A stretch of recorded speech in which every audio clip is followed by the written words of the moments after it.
વિદ્યાર્થીઓ બેઠા છે ને એટલા મનમાં થોડી ધ્યાન રાખો, મનથી તો ઉચ્ચાર કરજો કે હું માતા પિતાને ક્યારેય કરજો બરોબર. એની જાણવાની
જીવન જીવી જાય છે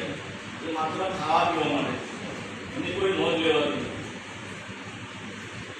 ઉદાહરણ તરીકે રાણા પ્રતાપ એમનો ચેતક